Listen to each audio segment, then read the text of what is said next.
처음엔 그랬습니다. 당신이 한 걸음 다가가면 그들은 한 걸음 물러났습니다. 관심을 표현하면 부담스러워했고 대화를 시도하면 조용히 도망쳤죠. 그래서 당신은 생각했습니다. 이 사람은 나를 사랑하지 않는 걸까? 하지만 아닙니다. 회피형은 사랑을 모르는 게 아닙니다. 단지 사랑을 다루는 방법을 배우지 못한 사람들입니다. 그들은 마음이 깊어질수록 불안해지고 가까워질수록 자신을 잃을까 두려워합니다. 그래서 사랑하면서도 거리두기를 선택하죠. 그런데 그들도 변합니다. 누군가를 진심으로 믿게 될 때 그들이 스스로 감정을 꺼내는 순간이 있습니다. 오늘은 회피형 연인이 진짜 사랑을 느끼기 시작할 때 나타나는 7가지 변화의 신호를 이야기해 보겠습니다. 말보다는 행동으로 보여준다. 회피형은 감정을 직접 표현하지 못합니다. 사랑해라는 말을 쉽게 꺼내지 못하고 보고 싶다는 말 대신 연락을 끊습니다. 하지만 그들이 마음을 열기 시작하면 작은 행동으로 감정을 드러냅니다. 갑자기 이유 없이 당신의 일에 관심을 보입니다. 오늘 미팅은 잘 됐어? 점심은 먹었어? 이런 평범한 말들이 회피형에겐 큰 변화입니다.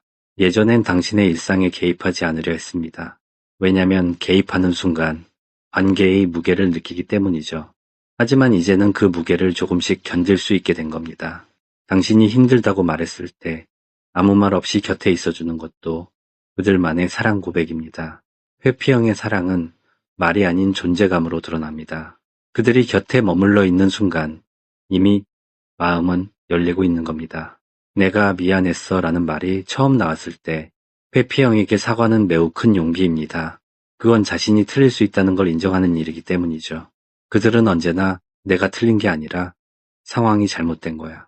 이렇게 생각하며 자신을 보호합니다. 그런데 어느 날 이렇게 말합니다. 그땐 내가 예민했어. 내가 괜히 오해했네. 이건 단순한 미안함이 아닙니다. 감정을 회피하던 사람이 감정을 직면하기 시작했다는 뜻이에요. 사과는 그들의 불안을 무너뜨리는 첫 번째 변화입니다. 그 말에는 이 관계를 지키고 싶다는 메시지가 숨어 있습니다. 당신이 그 사과를 들었다면 그건 단순한 문장이 아니라 그들이 감정의 언어를 배우기 시작했다는 신호입니다. 연락의 패턴이 안정된다. 회피형은 일정하지 않습니다. 가까워졌다가 멀어지고 좋다가 갑자기 사라집니다. 그런데 어느 날 문득 연락이 일정해집니다. 당신이 먼저 연락하지 않아도 하루에 한 번은 짧은 안부를 건네는 사람. 그건 회피형이 마음속 불안의 스위치를 끈 겁니다. 그들은 감정이 안정되면 이 사람은 안전하구나 라고 느낍니다. 그 안전함이 생기면 그제야 꾸준함이 가능해집니다. 당신에게 요즘은 일이 어때? 오늘은 피곤하지? 라고 묻는 말, 그건 일상의 루틴 속에 당신을 넣었다는 뜻입니다. 그전엔 당신이 감정의 대상이었다면 이제는 하루의 일부가 된 거죠. 그건 사랑이 습관으로 바뀐 순간입니다. 침묵 대신 설명을 하기 시작한다. 예전에 그들은 아무 말 없이 사라졌습니다. 감정이 불편하면 침묵으로 버텼습니다. 하지만 사랑이 깊어지면 조금씩 감정을 설명하기 시작합니다. 요즘 일이 너무 많아서 그래. 혼자 정리할 게 좀 있어서. 이런 말이 나오면 그건 단순한 변명이 아니라 진전된 대화입니다. 회피형에게 설명은 신뢰의 표시입니다. 그들은 불편한 감정을 말로 꺼내는 걸 두려워합니다. 하지만 당신 앞에선 괜찮아졌다는 뜻이에요. 그 설명 뒤에는 이렇게 숨겨져 있습니다. 이 사람은 내 감정을 이해해 줄 거야. 이 사람은 나를 혼내지 않을 거야.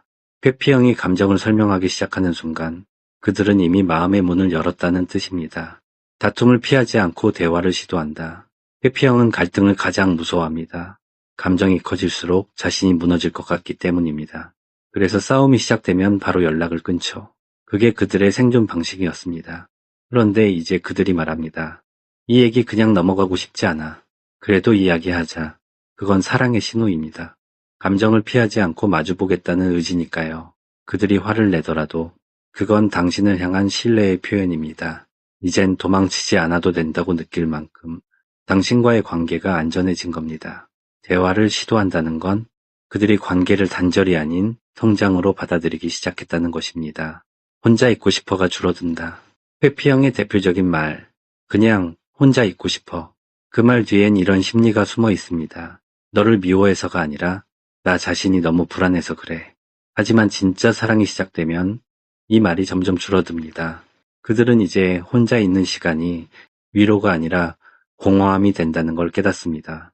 당신이 옆에 있어도 자유롭다는 걸 알게 되면 비로소 진짜 관계가 시작됩니다. 이건 큰 변화입니다. 회피형은 사람 곁에서도 숨 쉴 수 있다는 경험을 처음으로 하게 되는 거니까요. 과거의 상처를 꺼내기 시작한다. 마지막 변화는 이겁니다. 그들이 자신의 과거를 이야기하기 시작할 때 사실 예전에 이런 일이 있었어. 그땐 진짜 힘들었어. 회피형은 상처를 숨기고 살아갑니다. 누구에게도 약한 모습을 보이지 않으려 합니다.